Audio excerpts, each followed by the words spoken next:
Boa noite, meus amigos, minhas amigas do GRESG, pessoas tão queridas. Que Jesus nos abençoe e nos inspire nessa noite. É com muita alegria, com muita satisfação que aqui nós estamos, que aqui nós nos colocamos para falar a respeito desse que tem sido a verdadeira inspiração de muitos dos nossos intentos, muito dos nossos projetos, muito da nossa trajetória, que é do nosso pobrezinho de Assis. Eu agradeço profundamente o convite, agradeço a honra de poder estar aqui mais uma vez pela página do GRESG, esses amigos tão queridos que a pandemia nos possibilitou reencontrar. Eu pediria apenas me confirmasse se o áudio está bacana, se a imagem está boa, para a gente poder iniciar. Quero dar uma boa noite aí ao Matheus Freitas, Rosane Oliveira, Tayane Freitas, Solange Rodrigues, Rosa Siqueira. Que Jesus nos abençoe. Eu estou aprendendo a mexer nisso aqui, é porque o Facebook mudou um pouquinho o jeito aqui de apresentar, mas agora eu consegui ver. Tudo ok? Obrigado, Rosane, Tayane, obrigado. A Mariane Martins chegando aí também. Obrigado, Solange. E vamos lá. Nós vamos só iniciar com uma rápida prece, porque para falar de alguém tão alto, nós precisamos de muita inspiração. Senhor da vida, aqui nos colocamos humildemente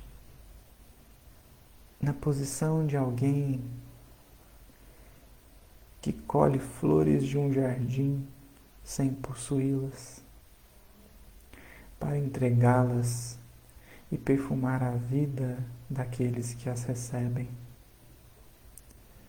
Abençoa-nos o intento, abençoa-nos o propósito de cultivar em nós as disposições necessárias para que não nos falte a inspiração, o sentimento e a palavra oportuna. Pedimos a presença do nosso Chiquinho de Assis. Possa ele, ainda que pelo pensamento augusto e iluminado, se aproximar um pouquinho do nosso coração, para que possamos sentir um pouquinho da sua vida, um pouquinho dos seus passos, um pouquinho dos seus planos e um pouquinho desse amor a Cristo que eleva e regenera. Francisco, aqui te peço, esteja conosco nessa noite, mas não me deixe no exclusivismo vão. Esteja também com todos que estão nos assistindo e nos assistirão mais tarde. Possam eles ser tocados pela luz que vem do Teu Espírito.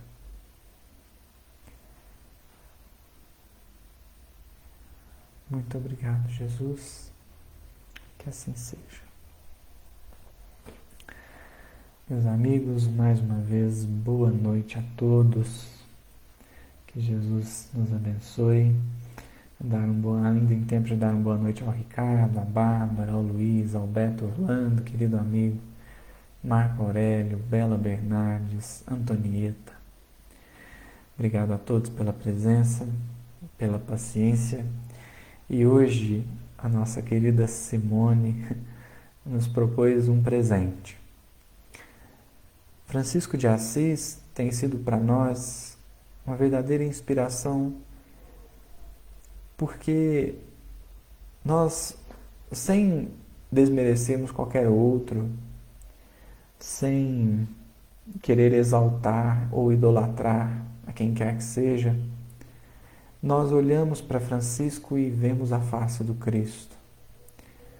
Francisco é essa ponte que nos liga a Jesus, não porque trouxe ideias brilhantes, mas porque pôs tanto amor naquilo que fez, que os seus feitos ecoam pelos séculos, iluminando a todos aqueles que têm contato com a sua vida e com as suas histórias.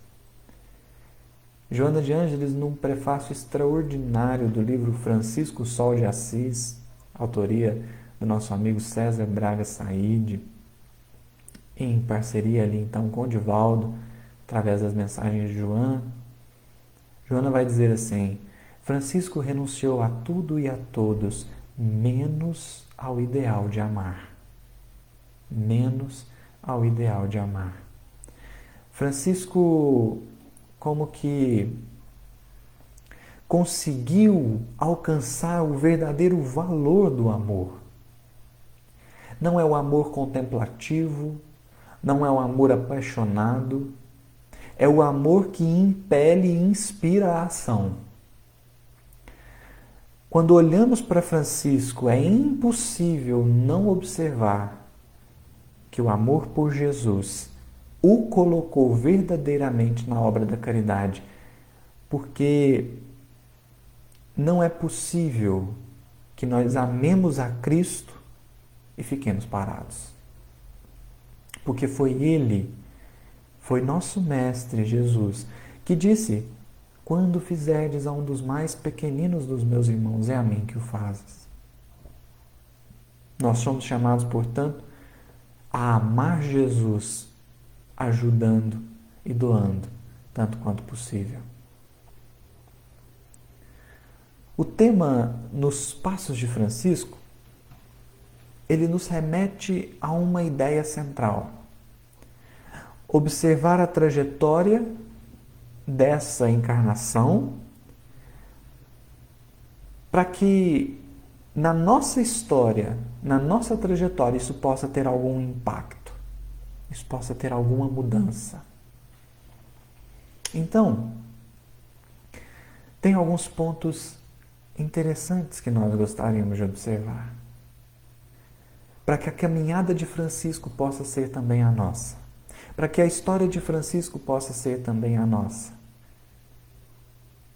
para que o amor de Francisco possa também morar e crescer no nosso coração.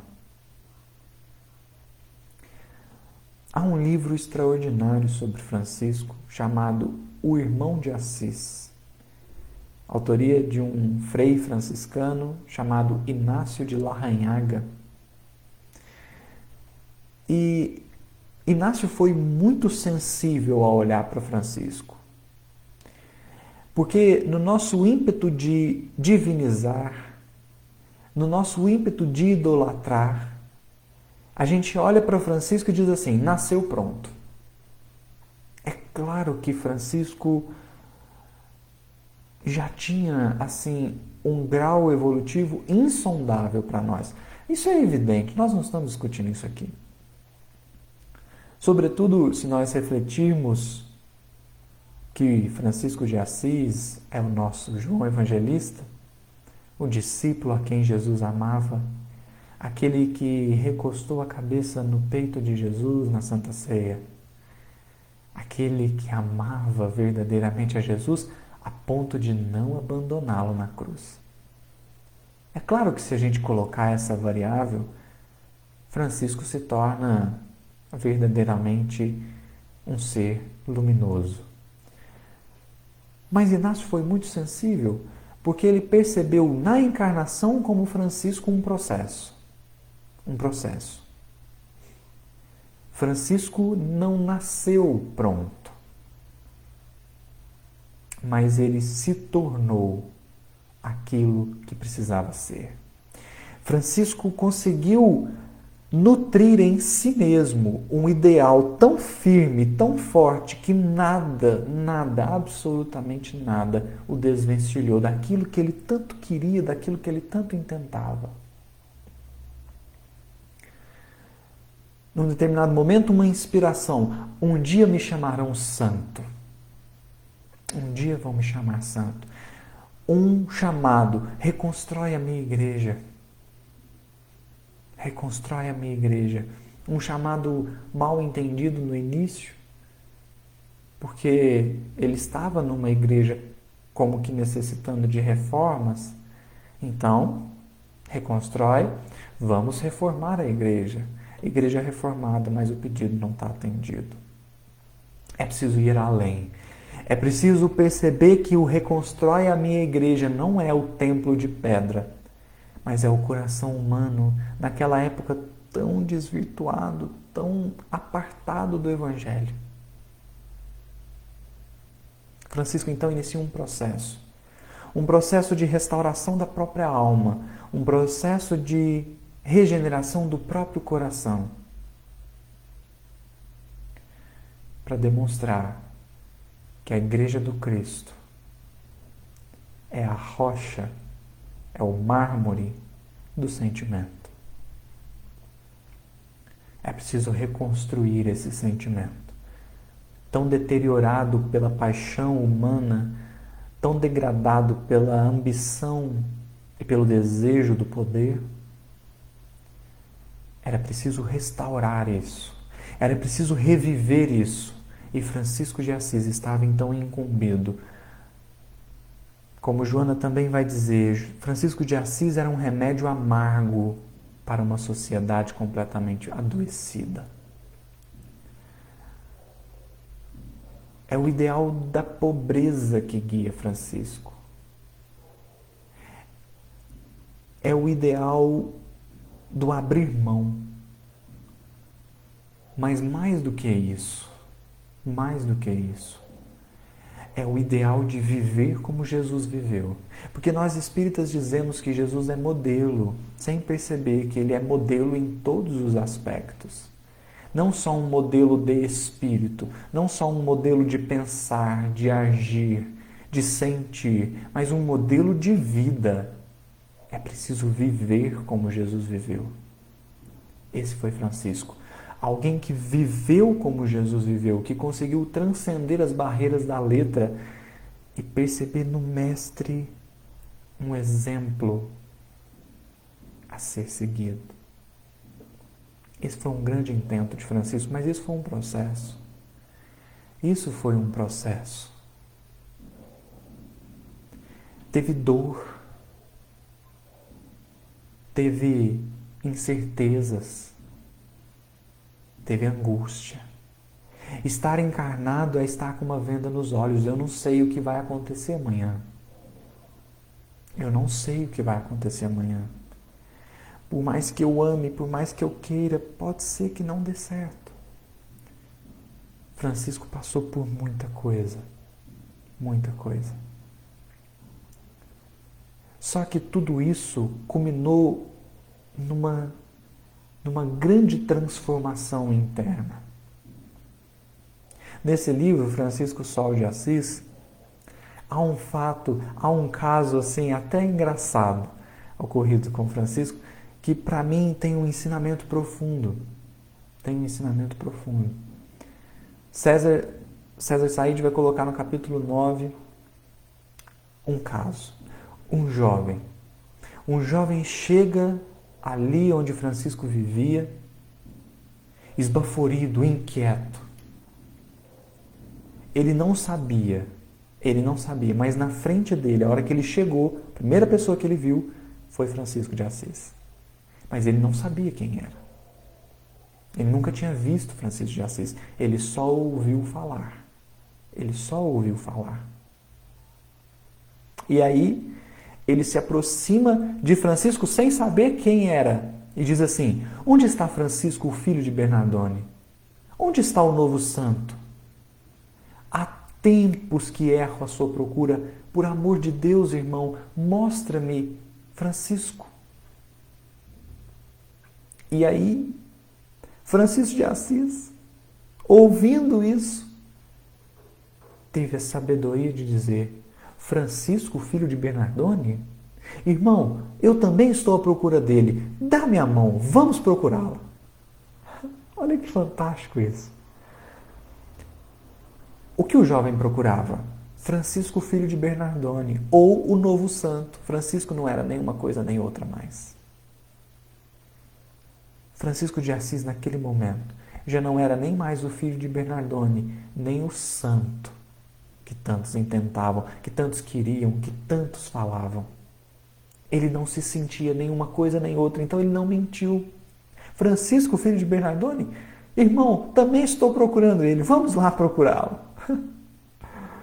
É porque quando a gente encontra Jesus, tudo se faz novo. Tudo se faz novo. Como Paulo vai dizer, né? Aquele que está em Cristo, nova criatura é. Já não me reconheço mais. Não sou mais quem eu era, quem eu fui. Não sou mais conhecido por aquilo que eu fazia, porque deixei de fazer, porque transformei. Ele já não era mais o Francisco, filho de Bernardone, e certamente, na sua condição, lhe seria impossível reconhecer-se como novo santo. Porque percebia que por ele as coisas aconteciam, mas não dele. Não era a partir dele, era através dele. Isso muda tudo. Isso muda tudo. Porque só quem percebe-se na condição de instrumento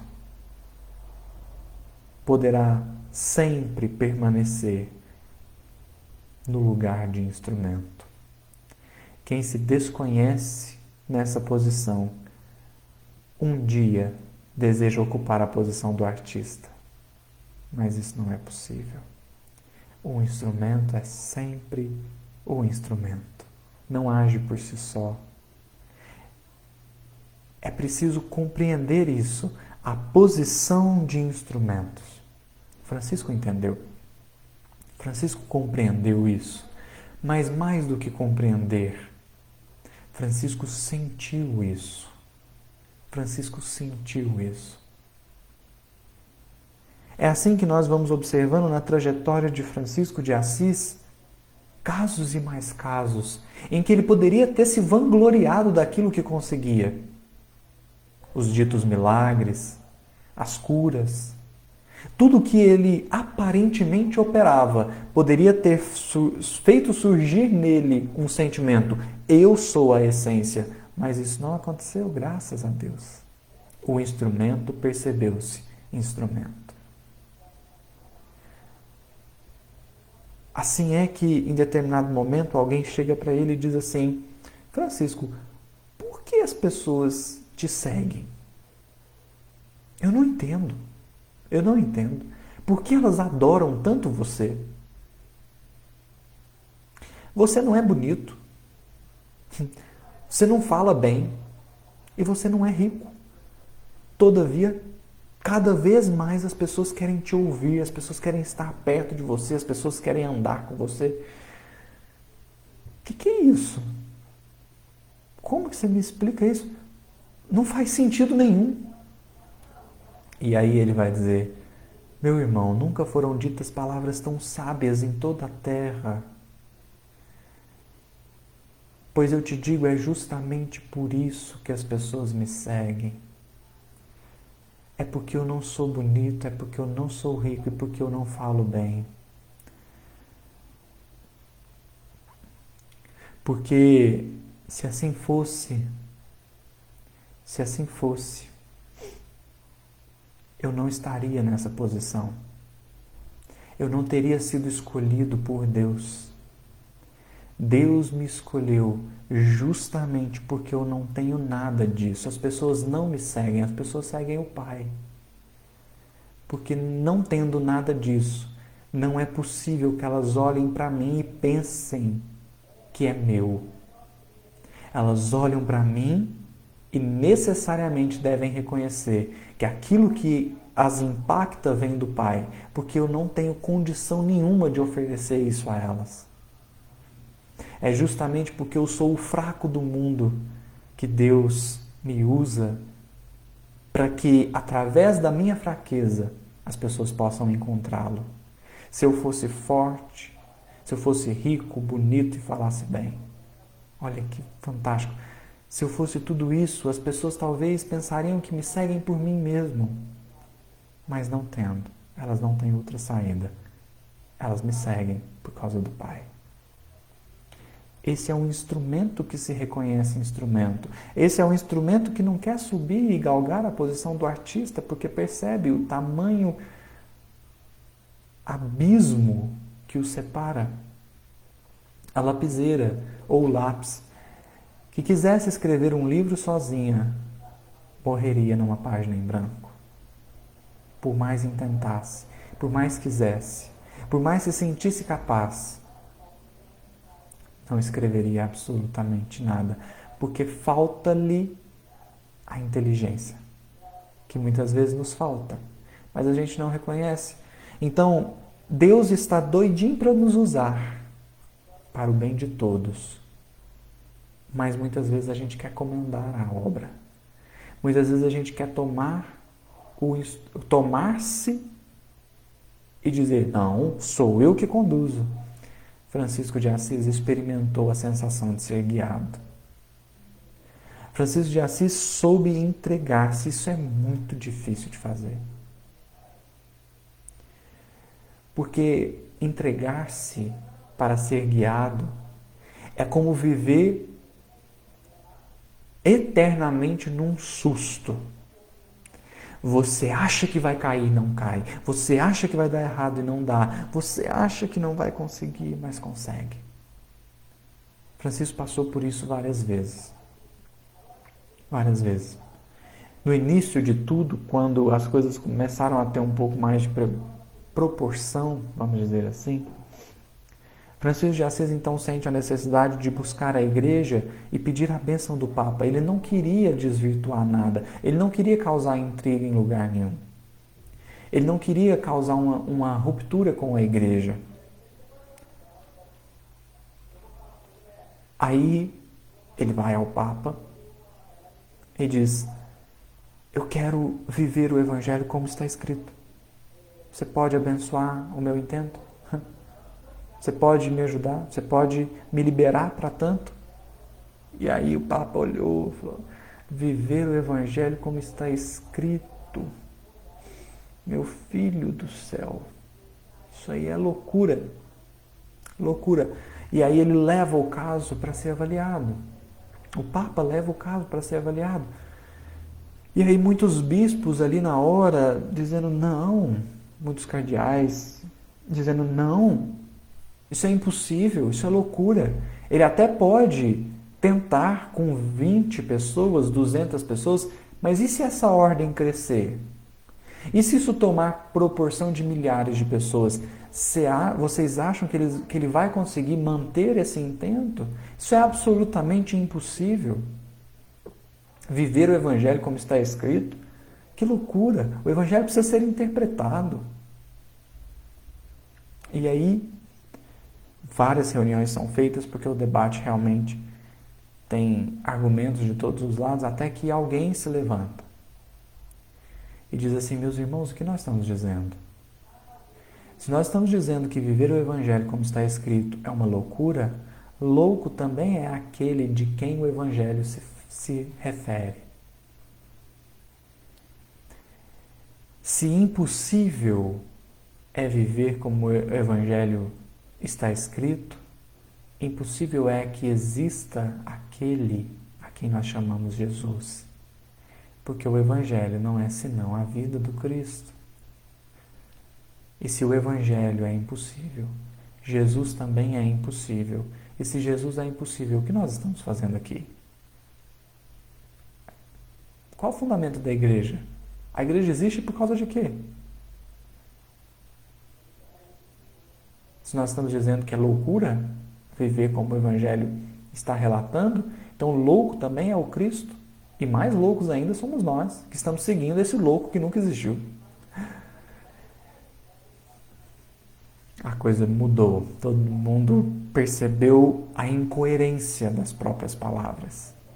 Francisco estava liberado a viver o Evangelho como está escrito. E ele viveu.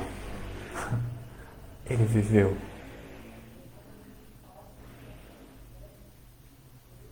porque conseguiu perceber uma coisa muito importante que está anotado no prólogo do Evangelho de João. No prólogo está escrito assim: no princípio havia o Verbo, e o Verbo estava com Deus, e o Verbo era Deus. Ele estava no princípio junto de Deus, e tudo que foi feito por meio dele. Sem ele, nada que está feito se faria.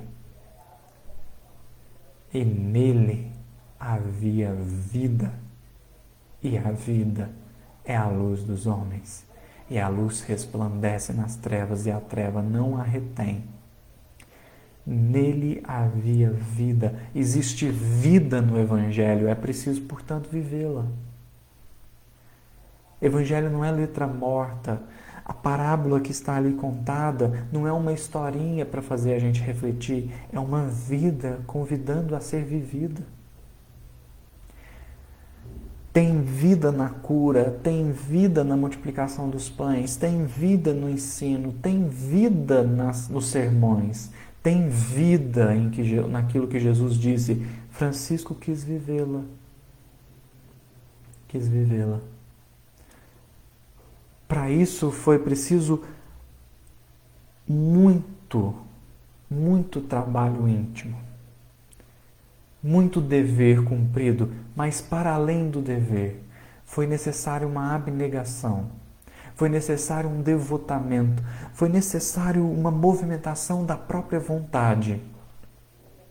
A nossa individualidade, por vezes tão fragmentada, não consegue ter vontade, não consegue ter força de vontade. É preciso como que reconstruir-se,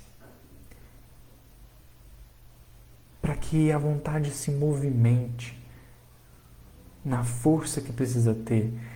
Francisco fez isso, mas foi doloroso, porque ele teve que ver muitos pegarem trabalho de anos, de décadas e deturparem.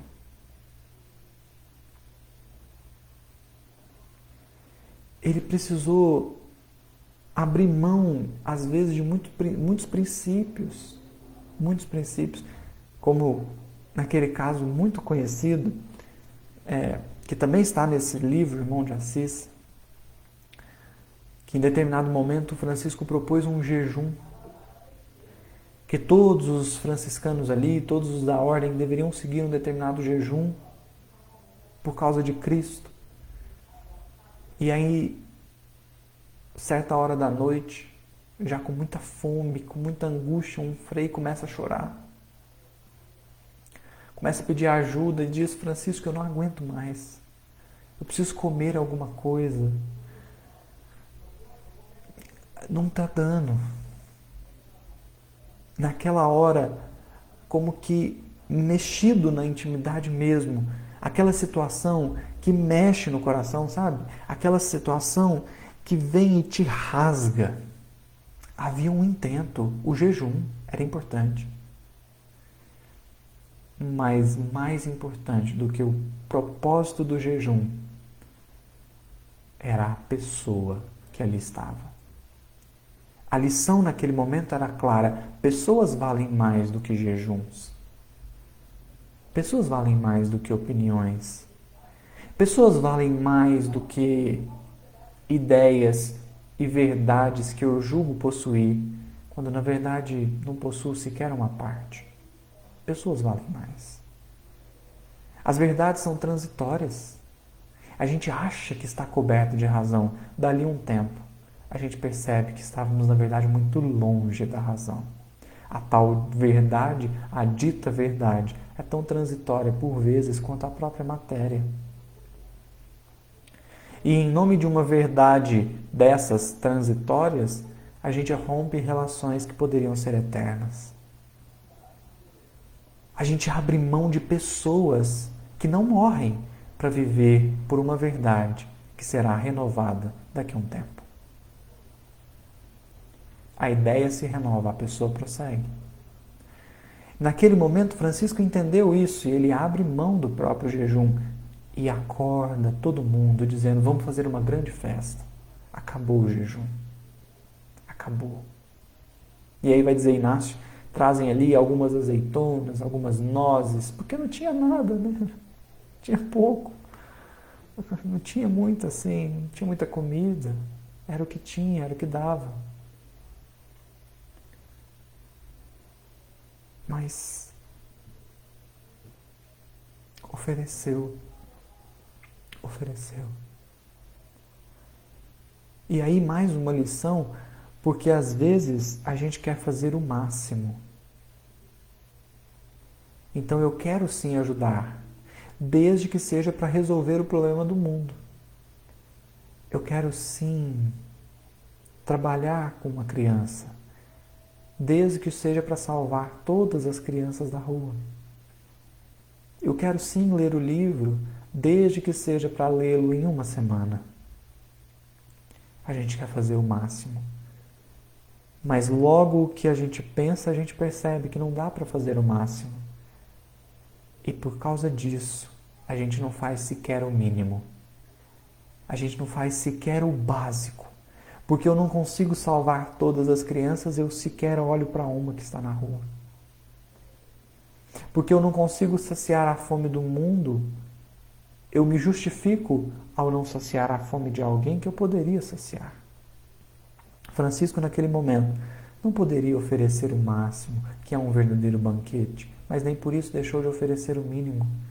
Era preciso demonstrar, no pouco, que a importância de alguém transcende aquilo que você oferece materialmente falando. A importância de alguém está para além do bem material dado. A importância de alguém está no esforço íntimo que você faz para encontrá-lo, para acolhê-lo. Francisco não estava brincando de evangelho. Não estava brincando de evangelho. Não estava brincando, não era jogo de interpretação. Não era palavra. Era sentimento. Era verdade, era espírito e vida. Jesus trouxe um modelo. É preciso aplicar. E isso vai, por vezes, ir de encontro, enfrentar o nosso interesse pessoal. Eu queria muito isso, mas não será possível. Não será possível. Francisco entendeu o carregar a própria cruz. Francisco compreendeu que isso mexe na minha intimidade. Aquilo que me incomoda, aquilo que me enfrenta, aquilo que me desconcerta, aquilo que me deixa, às vezes com raiva, às vezes bravo.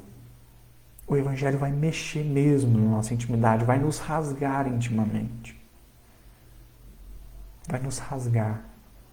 Porque ao longo dos séculos nós vestimos a túnica da maldade, nós vestimos a túnica do egoísmo, nós vestimos a túnica do orgulho, motivados por esse tal interesse pessoal. É preciso rasgar-se para descobrir quanto de peso desnecessário a gente carrega, quanto de carga além do necessário a gente está carregando, a gente está suportando. Por causa desse egoísmo, desse orgulho que não nos deixa nem pensar em mais alguém além de nós mesmos. E vão como que nos escravizando, nos prendendo, e Francisco foi se libertando disso, mas é um verdadeiro rasgar-se. Como vai dizer Guimarães Rosa, a vida é um rasgar-se e emendar-se. Porque é nesse intento de vida que a gente vai percebendo os valores do Espírito. Os valores do Espírito. Em determinado momento, já no final da vida, Francisco se isolava muito. Se isolava muito. Era muito comum que ele ficasse, assim, às vezes um tempo separado, porque ele via tudo o que estava acontecendo. Ele que tentou estabelecer a ordem, tentou motivar as pessoas a compreender o propósito. percebeu que aqueles que estavam tomando frente não perceberam a essência. Estavam tomando conta demais da palavra e da ação, mas faltava o pensamento, faltava o sentimento e a ideia. Faltava. O Cristo dele não era o Cristo daqueles. E isso acabava com a intimidade de Francisco. Por vezes ele se recolhia. Mas também, em virtude da desnutrição, em virtude da flagelação do próprio corpo através da vida que ele escolheu viver, ele também sofria muitas dores. Era algo que se expressava na alma e no corpo. Eram muitas dores.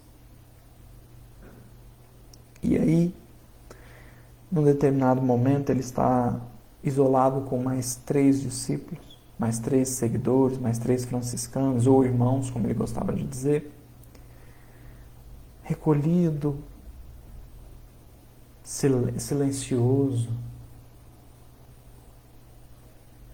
com os olhos fechados, tentando suportar as dores, tentando superar aquele instante. As chagas da doença de pele já estavam aparecendo. Ele estava como que bastante fragilizado, em total silêncio, gemendo de dor. E aí esses 3 que estão ali próximos ficam muito inquietos. O que eles podem fazer? O que eles podem fazer? Francisco, aquele que eles tanto amavam, estava ali, caído. O Francisco de antes, ativo, animado, estava ali, deitado, aparentemente abatido e vencido. O que fazer? Então, um dos irmãos se aproxima e fala: Pai Francisco, a gente sabe como o Evangelho é para você a restauração da sua alma. Você deseja que a gente chame alguém para vir aqui falar do Evangelho para você? Alguém que possa te inspirar, te renovar. Você deseja? A gente chama, a pessoa vem. Francisco ficou calado, não falou nada. Aí eles insistem: Francisco, a gente está preocupado, o senhor quer que a gente faça alguma coisa? Quer que a gente venha, chame alguém para falar do Cristo para você? E aí ele responde assim: não. Finalmente ele responde: não, eu já conheço o Cristo, pobre e crucificado. Pobre e crucificado. Naquele momento, o irmão Leão, que estava ali mais próximo, chegou e disse assim: Pai Francisco, pensa também no Cristo ressuscitado. Essa esperança há de alegrar a tua alma. Estava muito melancólico, né? Pensar no Cristo pobre, crucificado. Aquele que não tinha uma pedra onde reclinar a cabeça. Aquele que foi abandonado por 11 dos 12 discípulos na cruz. Estava muito melancólico. Então, irmão Leão, cheio de boas intenções: Pai Francisco, pensa também no Cristo ressuscitado. Essa esperança há de alegrar a tua alma. Nesse momento, Francisco levantou. Graças a Deus. Levantou e falou assim: não. Quem não conhece o crucificado não pode falar nada do ressuscitado. Quem não sabe do crucificado não pode conhecer o ressuscitado, porque quem não passa pela Sexta-feira Santa jamais chegará ao domingo de ressurreição. É extraordinário isso. Quem não passa pela Sexta-feira Santa não pode chegar ao domingo de ressurreição. É preciso lembrar do Cristo crucificado. Porque antes da glória da ressurreição vem a prova da cruz. A cruz antecede a ressurreição. Não tem como ela ser depois, ou ela sequer deixar de existir. Porque se não houver cruz, não há ressurreição. Para renascer, é preciso morrer. Para reviver, é preciso da cruz. É preciso suportar a própria cruz. É preciso carregar a própria cruz. Toda dor, ela é prenúncio de algo melhor. Porque a Sexta-feira Santa antecede o domingo da ressurreição. É a lógica da semana, é a lógica da vida do Cristo. Assim foi com Francisco de Assis. Quem não sabe do crucificado não pode falar do ressuscitado. Porque é impossível que a gente olhe para Cristo ressuscitado e não perceba que Ele só assim se fez, porque suportou a prova. Porque deu o exemplo. Na cruz, Jesus é modelo. Na cruz. Como nós gostamos de dizer, do beijo de Judas, a aparição aos discípulos, Jesus vivenciou o ensino moral. A cruz é importante não como símbolo de morte. Não como símbolo de morte, porque não é aí que o Evangelho acaba. Não é aí que o Evangelho acaba. O Evangelho não termina na cruz, o Evangelho termina no domingo de ressurreição. O Evangelho termina com a vida.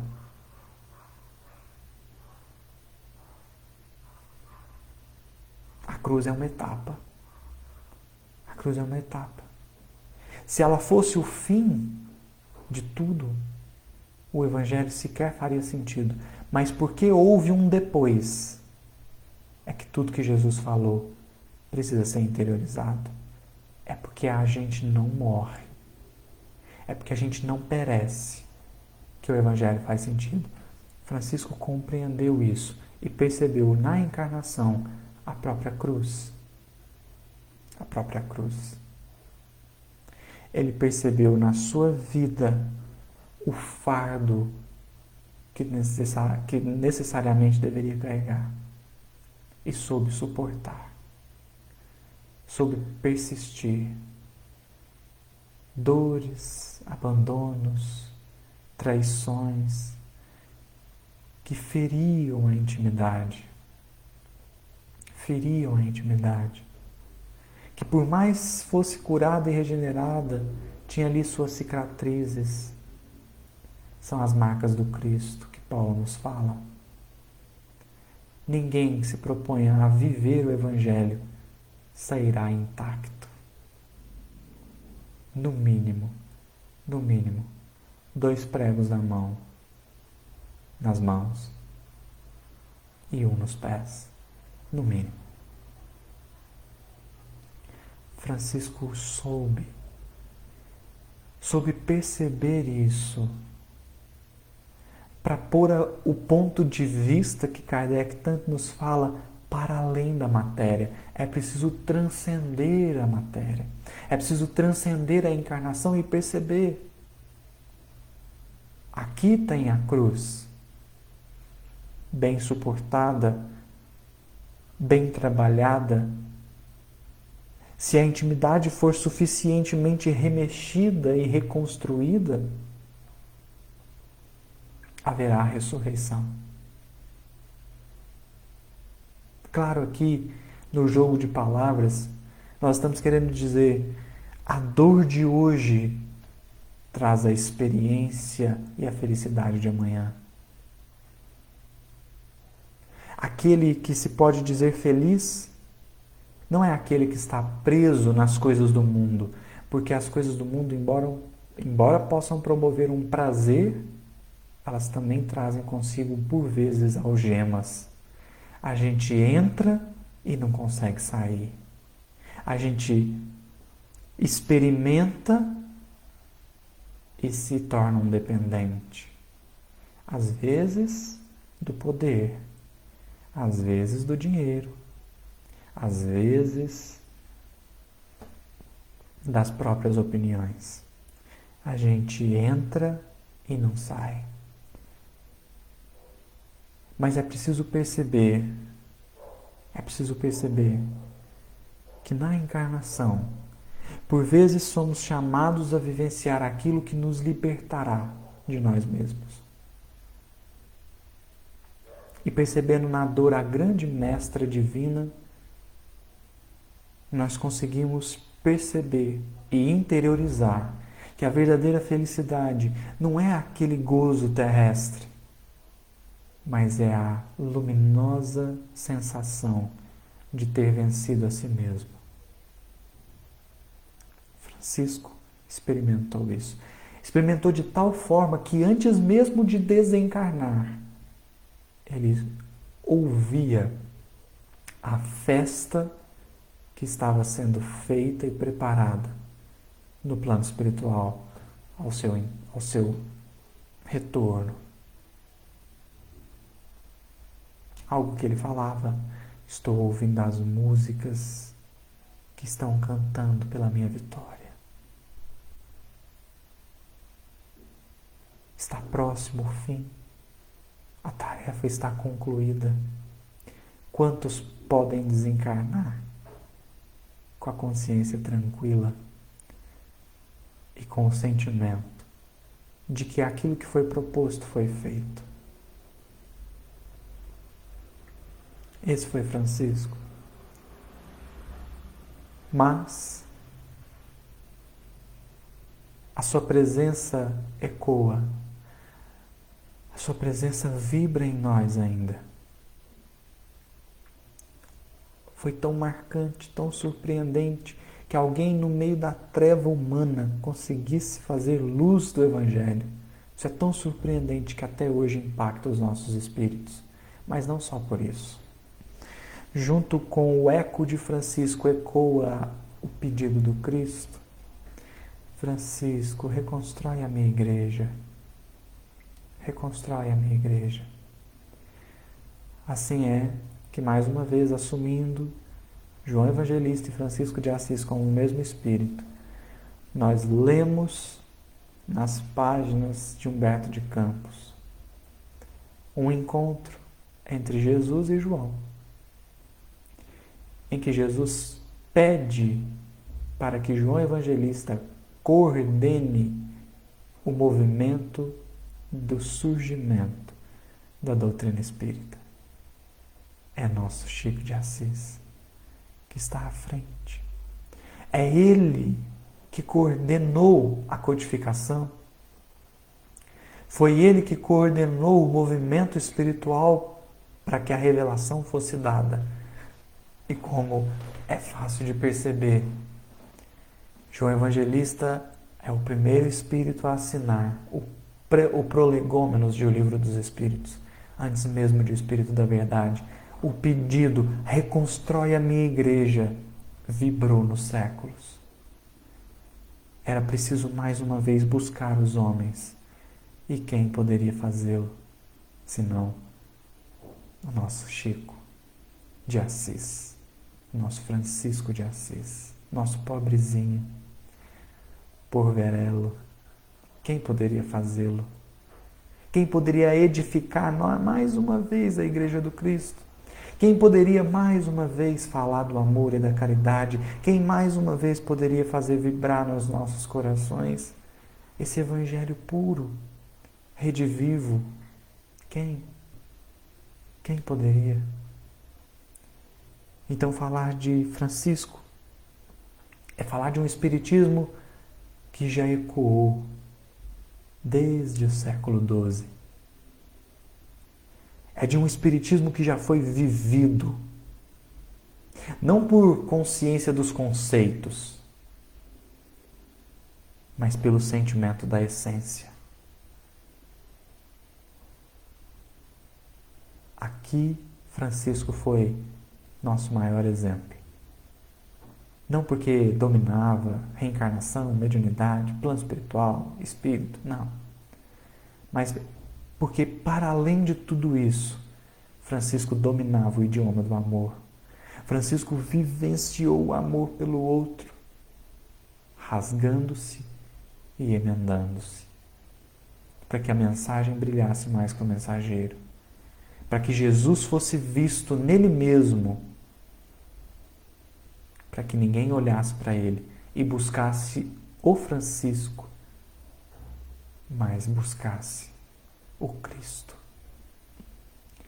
Esses são os passos de Francisco, que todos nós somos convidados a dar, todos nós somos convidados a seguir. Não para encontrá-lo, mas para encontrar o Cristo que ele encontrou. Não para fazer o que ele fez, mas para fazer como ele fez. Que ele nos abençoe o intento. Que ele nos abençoe o intento. Nós agradecemos profundamente a sua paciência e a sua presença.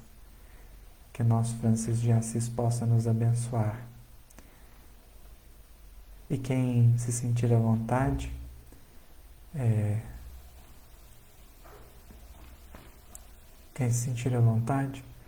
que nos acompanhe na prece final.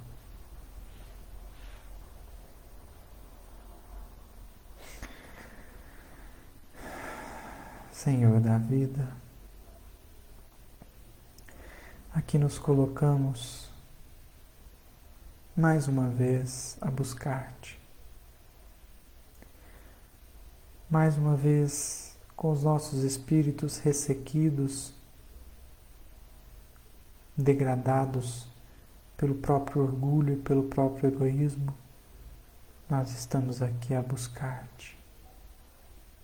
Porque sabemos que de ti vem o dom da vida, de ti vem a água viva do amor,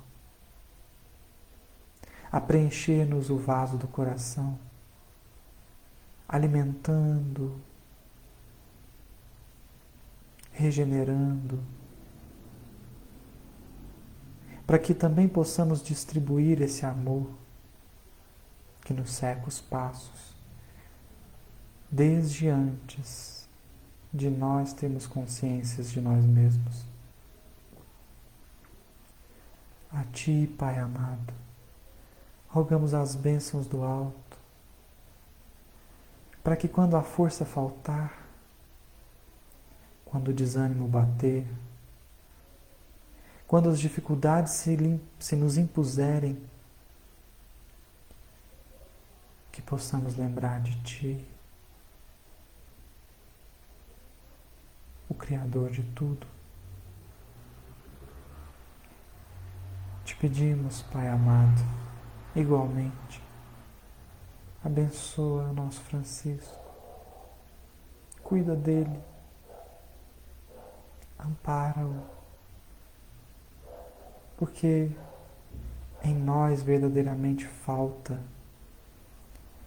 em nós verdadeiramente há uma indigência profunda que nos impede de retribuir a esse Espírito tudo que tem feito por nós. Ampara-o, Pai. E a Ti, Francisco, dirigimos essas palavras despretensiosas, por vezes ingênuas e desvaliosas, mas quais crianças que apresentam o projeto, o rascunho, pensando que é a obra-prima, nós Te buscamos nessa prece. Porque do nosso coração é o melhor que há para oferecer. E pedimos que na Tua bondade acolha os nossos rascunhos, para que, fortalecidos no Teu exemplo, possamos dignificá-lo e vivê-lo. Nos ajuda, Pai Francisco. Possa o Evangelho do Cristo ser lido na nossa vida como foi na sua. Possa a mensagem de amor ser exemplificada por nós, como assim o Senhor fez. Não nos abandone, Francisco. E se nós nos esquecermos do Evangelho, nos ajude a lembrar. Nos ajude a lembrar. Inspira-nos o sentimento, faze-nos a leitura, impele-nos ao ouvir, nos ampare no teu manto de bondade e de amor, para que os nossos espíritos caídos e falidos tenham chance, ainda uma vez mais, de se erguer da treva para a luz divina. Muito obrigado, Francisco. Que assim seja. Meus amigos, muito obrigado pela paciência, pela presença. Que Jesus possa nos abençoar e nos inspirar a todos. Um grande abraço. Obrigado pelo carinho que não mereço. Que Francisco possa estar conosco agora e sempre. Tchau, tchau.